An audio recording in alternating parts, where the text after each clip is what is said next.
Assalamualaikum warahmatullahi wabarakatuh. Warahmatullahi wabarakatuh. Selamat siang. Sebelumnya kita perkenalan diri dulu ya. Perkenalkan, nama Ibu Arista Putri Nabila. Nama kakaknya siapa? Nama saya Agita Putri, Bu. Baik. Terima kasih ya sudah meluangkan waktu kakak datang ke ruang BK ini. Ibu senang sekali karena bisa bertemu dengan kakak hari ini. Gimana nih kira-kira kabarnya hari ini, Kak? Alhamdulillah baik sih, Bu. Cuma agak capek aja. Oh begitu, capek ya. Kamu boleh nggak ceritakan sedikit gimana Kak Agita, apa sih yang membuat Kak Agita ini merasa capek akhir-akhir ini? Iya, Bu. Jadwal sekolah itu padat banget. Terus itu tugasnya juga banyak. Belum lagi kegiatan-kegiatan OSIS. Jadi kadang saya tuh pulangnya itu udah sore banget gitu. Oh, jadi dari sini kamu banyak kegiatan ya Kak ya di sekolah ya? Iya, Bu.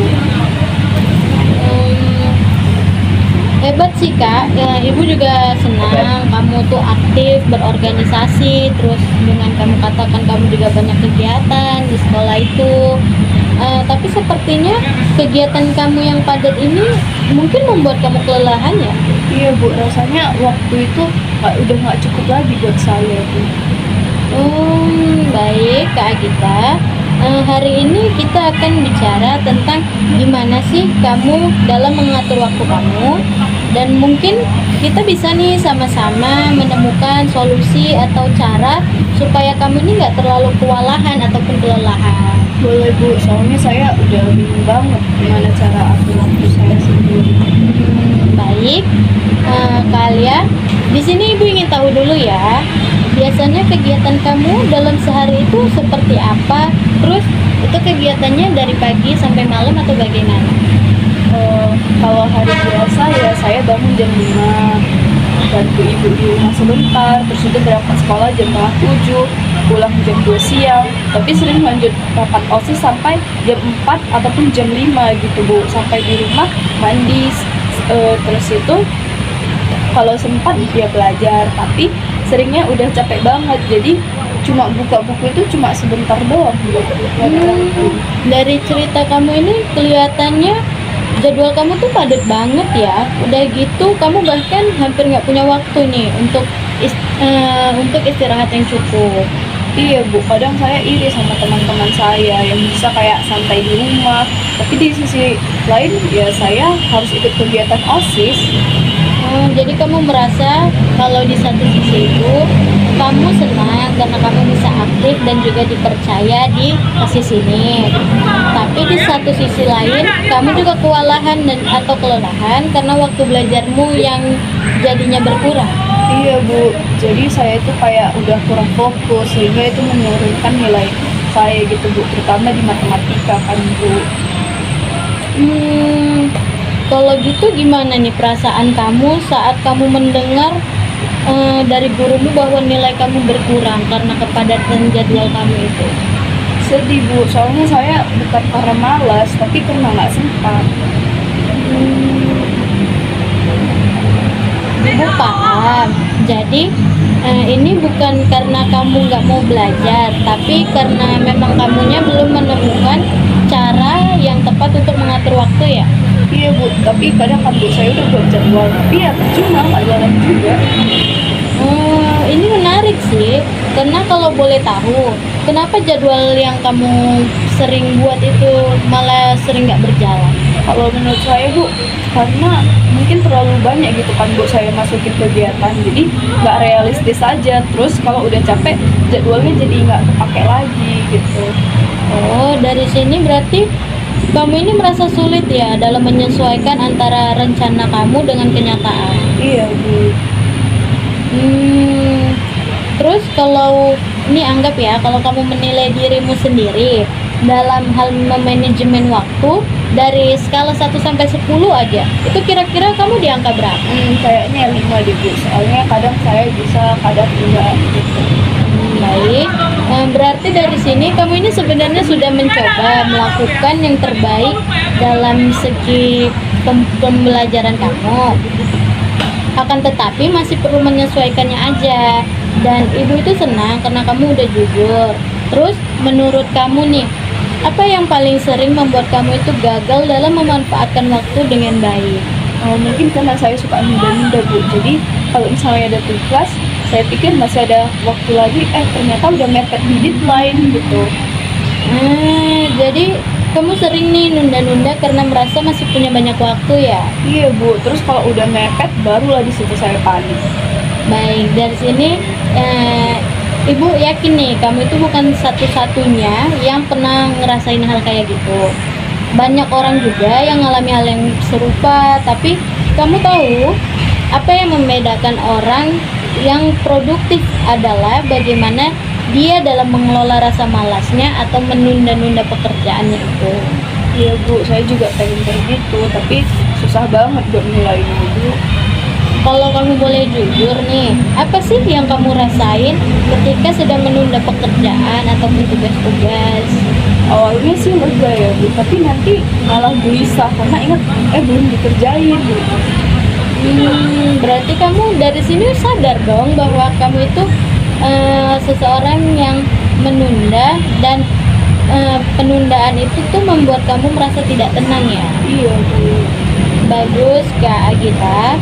Jadi kesadaran diri itu penting. Sekarang coba kamu bayangin nih, kalau kamu bisa mengatur waktu dengan lebih baik lagi, mungkin hidup kamu akan seperti apa? Mungkin saya bisa tidur cukup, nggak stres, nilai lagi, terus saya bisa tetap aktif di OSIS tanpa saya kewalahan. Bagus sekali. Terus kamu punya gambaran nggak yang mungkin lebih jelas itu tentang versi terbaik dirimu? Mungkin mulai dari bikin jadwal yang realistis Bu, terus nyoba patuh sama jadwal itu. Oke, di sini Ibu bantu arahkan sedikit ya, mungkin dengan membuat jadwal, kamu itu perlu melakukan 3 hal atau 3 langkah penting setiap harinya yang harus diselesaikan. Jadi fokus kamu itu hanya ketiga hal itu. Setelah selesai, kamu boleh istirahat ataupun melakukan hal-hal lain. Jadi nggak harus ngerjain semua hal sekaligus gitu ya Bu? Betul, karena kalau kamu memaksa semuanya itu selesai dalam satu waktu itu bahkan membuat kamu itu merasa lebih kewalahan. Udah gitu, kamu itu nggak bisa tuh ngatur waktu istirahat kamu di tengah-tengah aktivitas. Misalnya setelah belajar 1 jam mungkin istirahatnya cuma 10 sampai 15 menit. Iya Bu, kadang saya belajar kelamaan jadi kayak malah capek duluan gitu Bu. Nah itu dia, belajar itu kan bukan soal seberapa lama ya, tapi seberapa efektif. Dan hal lain yang penting itu, misalkan kamu coba batasi kamu dalam menggunakan sosial media saat waktu belajar. Iya Bu, saya sering pegang HP terus, padahal niatnya cuma sebentar. Nah, Ibu ngerti nih, karena kita sama-sama tahu di zaman sekarang itu gadget itu pasti godaan terbesar, apalagi bagi remaja gitu kan. Tapi coba kamu mulai kecil dulu, misalnya coba matiin tuh notifikasi selama kamu belajar. Oke Bu, saya mau coba. Bagus, Ibu percaya kamu pasti bisa. Kamu sudah punya kesadaran dan ingin untuk berubah, dan itu merupakan suatu yang besar, suatu perubahan yang besar untuk diri kamu. Terima kasih Bu, rasanya lega banget bisa cerita kayak gini ke Ibu. Ibu juga senang kamu sudah terbuka, dan ingat ya, tidak apa-apa kalau nanti ada hari yang tidak berjalan sesuai rencana kamu. Karena yang penting itu kamu terus mencoba dan juga nggak menyerah. Ya Bu, saya akan coba buat jadwalnya malam ini yang cukup sederhana aja dulu. Bagus. Nah, nanti mungkin minggu depan kita akan membuat evaluasi lagi ya. Apakah jadwalnya berhasil dijalankan atau masih perlu disesuaikan lagi? Baik Bu, terima kasih banyak Bu udah mau dengarkan saya. Sama-sama Kak Agita. Kamu anak yang punya potensi besar loh. Ibu yakin juga kamu itu bisa menyeimbangkan kegiatan kamu. Jadi semangat selalu ya. Terima kasih Bu. Kau Kak Agita, Ibu senang sekali nih karena kamu udah mau jujur ya dan berani mengevaluasi diri. Semoga apa yang kita bicarakan hari ini itu bisa membantu kamu lebih tenang dan juga terarah ya. Jangan lupa juga perubahan itu butuh waktu dan kesabaran. Jadi dilakukannya sungguh-sungguh. Iya Bu, saya akan coba jalani pelan-pelan. Baik, minggu depan kita mungkin akan bertemu lagi ya untuk melihat gimana perkembangan kamu tentang jadwal kamu. Oke Bu, terima kasih. Terima kasih sudah datang hari ini ya Kak Agita. Terus jaga kesehatan dan tetap semangat terus. Terima kasih Bu, sampai jumpa. Baik, mungkin kita akhiri saja lah ya pertemuan konseling kita hari ini. Karena juga kita sudah mendapatkan pakar permasalahan tadi. Di sini Ibu tutup dengan ayo berdoa dulu menurut berdoa dulu menurut kepercayaan kita masing-masing.